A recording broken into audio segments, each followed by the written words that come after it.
Hi, everyone. Welcome to Drinks on Me, the podcast about the kind of things people in their 20s and 30s just need to talk about over a drink with a friend.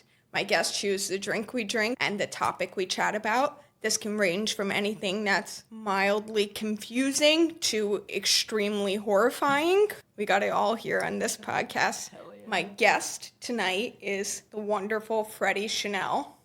Hi. Hi. Freddie's a stand-up comedian and a writer who I was lucky enough to meet in college. Yeah. It was amazing. It was mildly amazing. Yeah, it could have, It could have been better. I like the idea that you're kind of like, us meeting could have been maybe better, but like we're not talking about college, we're talking about like the actual interaction. First meet and greet. We flopped.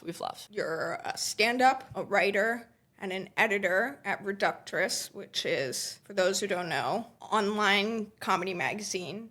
Feminist bent, sort of like Clickhole, except it doesn't fucking suck. Okay, your words, not mine. Thank you. Totally, yeah. Thank you for coming. Thank you for having me. I'm really excited to be here. I'm really excited to fun. have you. This is really fun. It's fun. I feel like we haven't seen each other in many I know, years. so now we have a microphone in yeah, our face. it's like the only way we can reconnect. I also like the idea that you're not recording the podcast. It's just like, this is a means for us to hang out. So your drink of choice Yes. is a Moscow Mule. Yeah. Please see the show notes for the recipe. Hint, I stole it from the New York Times.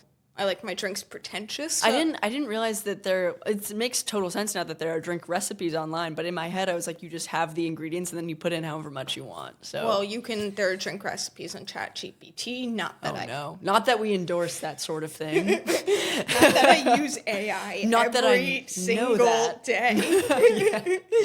One of my favorite joke formats is being like, I would never use that yesterday. There's no way I did that this morning. So this mule, why is that your drink of choice? I'm not a huge drinker. I really like the taste of ginger beer. I think it's delicious. And then in terms of alcohol, I think vodka is the least offensive to me. The combo of those two, it feels like you're drinking a ginger ale in the best place a ginger ale can be drunk, which is on an airplane, and it's kind of got like that vibe to it, which I would say is my reason. Is there anything about it spiritually that speaks to you? I feel like spiritually it has kind of a green aura to it because of the ginger beer of it all. Anytime I have a Moscow Mule, I manage to not be hungover the next day. That's beautiful. Yeah. Well, yeah. Thank you for coming to have a drink with me. Hey, cheers. Cheers. Thanks for having me. It's nice to see you. Oh, it's so nice to see you. I haven't had a mule. Why did you need the drink? What's going on? I feel like I'm experiencing this classic 20s thing where I need a drink because every time I achieve something I want, my life gets harder. And it kind of continually gets harder, and then I also continually want more, and it's, dare I say, hedonic treadmill. What is the last accomplishment that's happened that's made your life harder?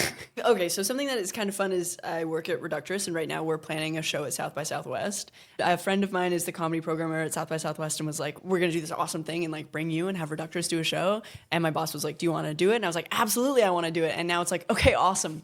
And plan the show. And so it's kind of like this really awesome, fun thing. And then it's also like, oh no, now I have a lot more tasks. So it's the classic thing of being like, promoted at work, but then having more work to do. Accidentally becoming important at work. Yes, Yeah. or like anytime I have like a stand-up comic that I really want to open for, I feel like for the example that comes to mind is like last night I was opening for Jabuki, which was really cool. But then also I was like, well, now I have to do it. And now it's scary in a new way because what happens if I bomb? And then it becomes this thing of like, oh, I have to follow through on the thing that I wanted to do. And now I'm actually really scared. But I think that's the best kind of fear, to be honest. It's true. It's much better than the other fear, which is the like existential fear of not doing enough. Yeah, the fear of failures, I think. Well, much worse. Is that like one of your big fears or what's The biggest fear of my entire life. Yeah. Beyond like plane crashes, the fear of failure. I relate to the thing of like you get the thing you want and then you have to do it. And I've been on the other side, like I've gotten, a writing gig on a show, shitting my fucking pants the entire time, losing my mind in the now where like I'm back on the outs of the industry. And I honestly don't know what's harder. I didn't let it get easier. Like, if I could go back, although I was talking to one of my bosses, and I was like, yeah, if I could go back, like, I would like to appreciate it more. Yeah. And he was like, you'll never. It'll never get better than this. He was like, you're never going to be able to appreciate it. Yeah. And I was like, you read me perfectly. Well, I feel like this was also the situation, even, I guess, to speak to like the college thing of like getting into Harvard and then being like, well, now there's an entirely new set of concerns, which is now I'm at Harvard, I don't know what I'm doing. At every level, it seems to be reset where it's like, oh, well, now I'm tabula rasa, like mind blank. My life is once again ruined. When I got to Harvard, I felt that.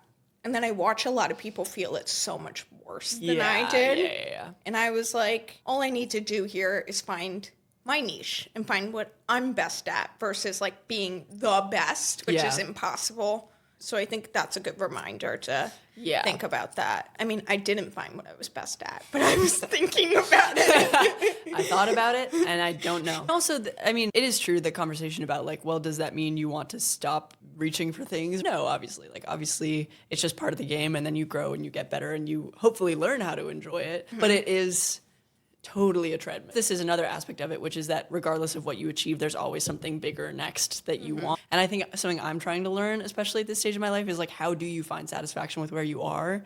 Because this is like life now. It's not like life begins when you get the thing you want. It's like life is happening. I'm always like, I'm waiting for my life to begin. Then life sucks, then you die. Which is actually a moral of the show. Life sucks and then you die. You've been doing stand-up since middle school? Yeah, randomly. I technically am at 15 years of doing stand-up. Doesn't that make you feel old? It makes me feel crazy. But I think, to be fair to myself, the early years of doing stand-up, I think don't really count, just because I was like 11 and I would like write a 5-minute routine. I would perform it once and then I would never revisit any of those jokes ever again. I would go from not saying a joke ever in front of anyone to the like way that it happened was I was doing stand-up in front of my middle school, which was like 1,000 people at the time. So I would go from never having tried a joke before to trying it for the first time in front of 1,000 of my peers when I was 11 years old. I'm sure gave me an anxiety disorder. Like the first time I learned a joke didn't work was when it bombed in front of people. I kind of believe that my real stand-up journey started in college, probably like around my freshman or sophomore year, I would say. And in that case, it's been a less egregious amount of time.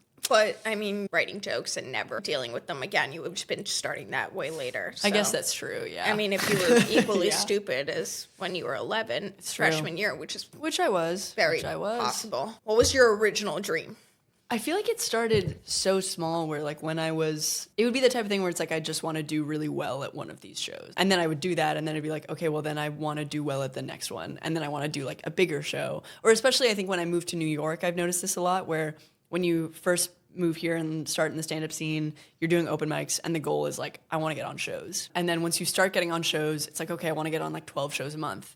And then when you're on 12 shows a month, it's like, well, now I want to do bigger ones. I want to do like Union Hall and the Bell House and Littlefield and all these places. And then it's like, okay, well, I don't just want to do stand-up anymore. I maybe want to move into narrative, or I want to start like writing for things, or I want to be like recognized in a certain way, or I want to get like a JFL, it was like Just for Laughs, or like Netflix is a Joke, or like one of these big festivals. But it's also another case of like the punishment fits the crime when it's like, I wanted to do shows for so long and I was like begging to do shows. And then you get to the show and you're in a bar and you're doing it for 10 people. And it's like, why did I want to do this? It'll be a Friday night and I'll be like at a bar with a bunch of strangers and like 4 people that are listening. And it's like, why did I not just stay home with the people I love? Do you feel like your relationships have suffered? Thankfully, no. I think I've just gotten a lot closer with the people who understand what it's like. My girlfriend, for example, is also a performer and like does music. And I think that helps because she understands like what the schedule of it is. And a lot of my really close friends now are also comics. So the community aspect of it makes it really nice. Do you feel like most of your friends are also writers? What's your friend group kind of demographic these days? Most of my friends in LA were like industry people, so writers, producers, which is sort of the hazard of LA. Thankfully, I met people I really love and learn from and still keep in touch with. They read all my stuff. Cool. New York has been like consultants. Not to say anything negative about consultants. Yeah. Apologies to all my friends in consulting right now. It's like we're insulting kind of the only people who are going to like start listening to the pod. But yeah, it's nice that your relationships have not suffered and you've found people that actually speak to who you are better, which I think I've found too, which is really nice. Totally, yeah. And satisfying. And I'm sure you have met assholes and yes. people you hate. In the entertainment industry, what? Everyone I've met is amazing. Me too. They're basically like building houses Yeah. for the unhoused. Everyone has really good morals. No one is cutthroat. No. It's paradise. I think a lot of people in entertainment should go into politics, actually. I think that is a great pipeline. People in entertainment are actually incredibly Frontline. charitable. Yeah, they're and frontline workers. What do you think is the cause of this inability to enjoy where you're at? I'm going to go macro with it and use some kind of big buzzwords, which is to say, I think, of course, a big part of it is capitalism and the idea that, like, your only worth is in what you can produce. And so I think I see it with so many of my friends where they're, like, unable to take a break because the idea is, like, well, what if I'm not productive? And it's like, that actually would be okay if you were not productive. And so the need for, like, constant productivity and constantly proving your own value and your own worth, and, like, the only thing that is a reflection of, like, your personhood is, like, how much you create and how much money you make. And I think the only way to get out of feeling perpetually, like, behind or perpetually, like, you're unsatisfied is to focus on the other parts of life, of, like, relationships and community. And I mean, this isn't anything revolutionary necessarily that I'm saying, to be like, yeah, your work isn't going to make you happy. It's actually going to be your friends. I think a big part of not being, like, being perpetually unsatisfied is this feeling that, like, we have to be continually proving our worth and that we're not actually allowed to sit down and just enjoy the presence of others. I hate people, so Yeah. it doesn't resonate with me. Totally, no worries. I was earlier just talking about this with my therapist. Okay. Yeah, that's a brag. Well, well, well. I didn't realize I was dealing with someone who'd been therapized. I'm sorry. I was talking about this with my lovely therapist. Anyway, I was working on a book. I have finished drafts of books before. And I was like, is the book even real if I don't sell it? It kind of isn't. Is the book even art if I don't sell it? Kind of isn't. Except to sell it, I have to go through all these people who are not to insult anyone that hopefully will publish my book. But People who are not, like, writers or... they're not the art. By the way, I'm not an arbiter of art. Not to sound hoity-toity and talk about art. But, like, and then you have to go through people who are not the arbiters of art to have it be art. Do you really believe that it's, like, not a book until it's published? Of course not. Yeah, because I would argue that it is already a book, but yes.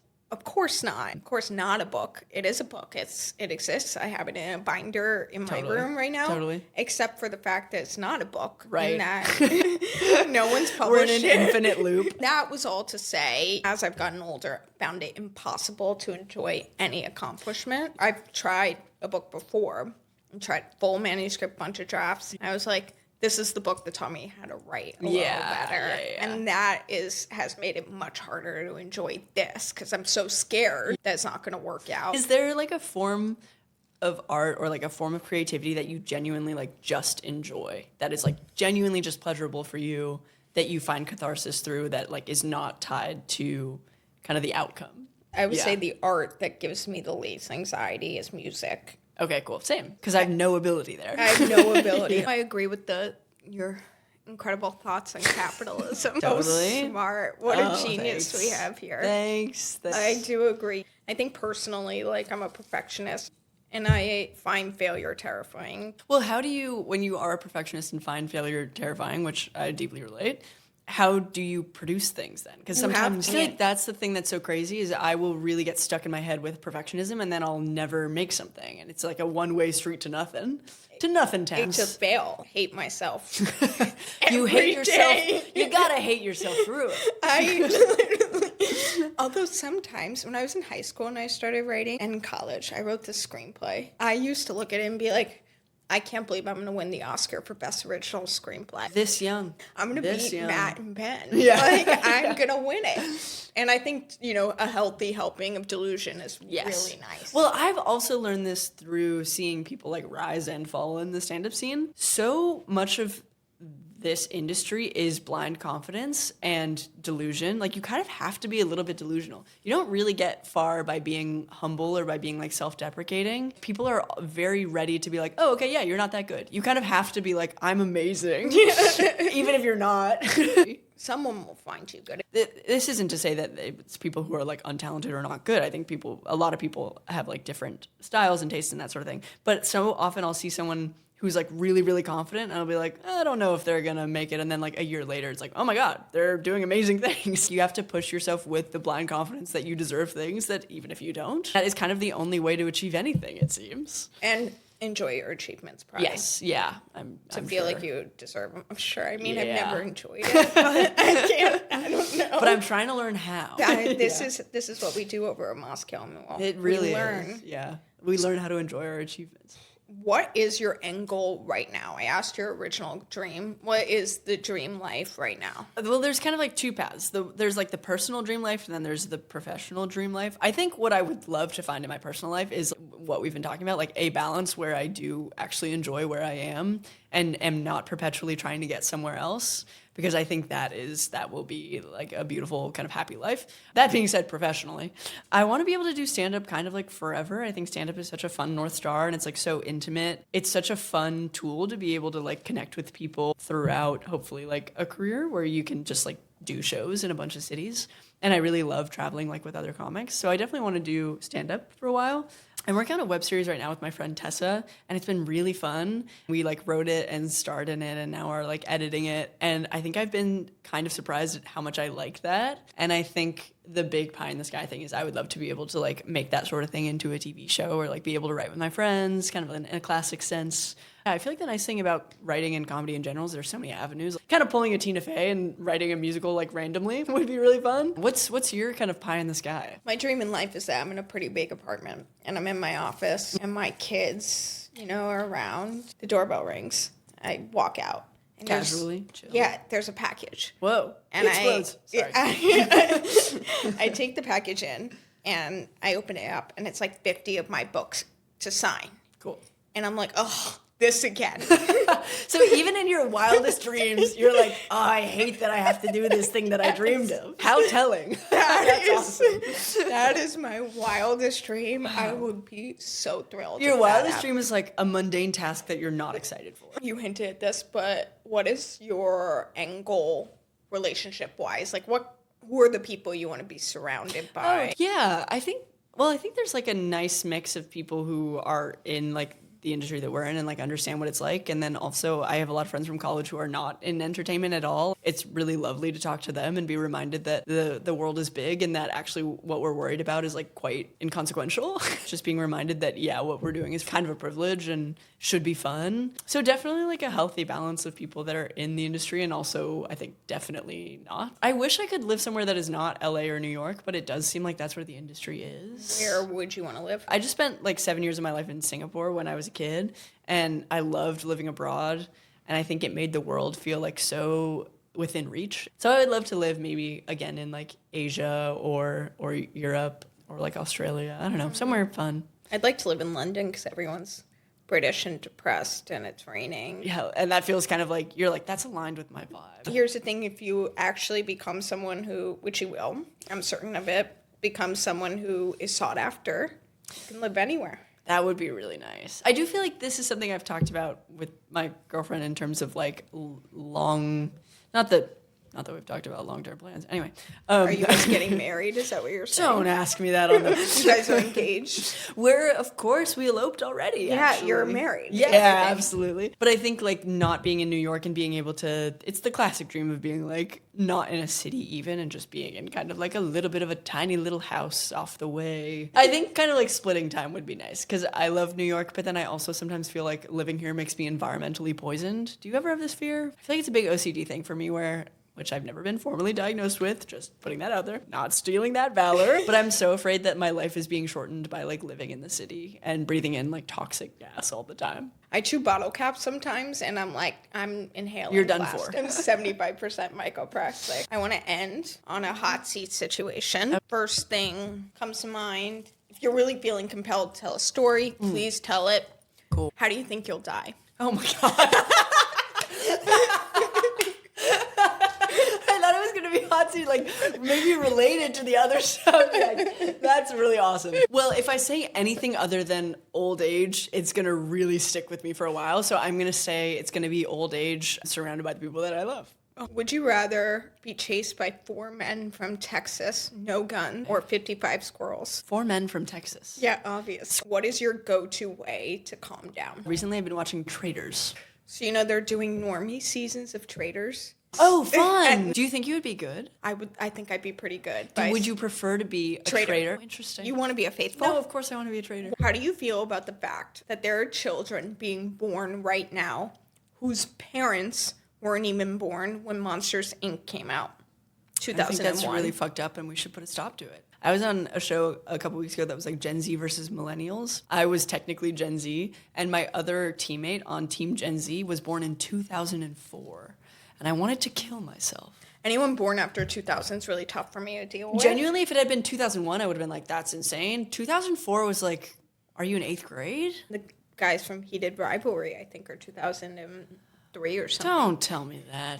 Don't keep show, that to though. yourself. What the hell? They put it on Canadian TV. That's so fucked up. Those Canadians are... What award do you accept in the shower with your shampoo bottle? It's not an award. I will have like conversations with people that end in them like either forgiving me or me forgiving them. And that's the award, is being like, you're right. I really relate to this. Sometimes I do imagine my funeral and people saying, damn, we should have given her more. And in this one, you're watching from above, I imagine? Yeah, I mean, the thing about the funeral is that you don't get to go. We should get to go to our own funeral. Nobody's talking about that. Final question. Cool. Where is your favorite place in the entire world to get a drink? There's a really cute used bookstore cafe that at night turns into a wine bar called Molasses. That is an 8-minute walk from where I live in Bushwick. Okay, doxing myself. It genuinely has the best vibe of anywhere I've kind of ever been. They play a lot of like 70s music and it's really tiny and it smells, you know the way that like an old book kind of smells? And they've got like these tiny little nooks in the corner, and I think it's just like a lovely place to catch up with friends or maybe even go on a date. If anyone wants to go on a date to Molasses Books in Bushwick, and I think it's like a small business that's like owner operated and it really rocks. Do you have one? There's a bar on 91st right here called Biddy's, and it's an Irish pub, and it's very packed, and they don't take down their decorations for Christmas and Halloween until months after the fact. Cool. And on Tuesdays, they do Teeny Tuesdays. Martinis are my favorite drinks, and they're $7 martinis. And they're fat. Molasses and Biddy's. Those are our recommendations. Yeah, awesome. Great. This was a great drink. I'm glad. Cheers. Cheers. Thank you for coming on the pod. Thanks for having me. I'm so excited to be here. That's the pod. And cut.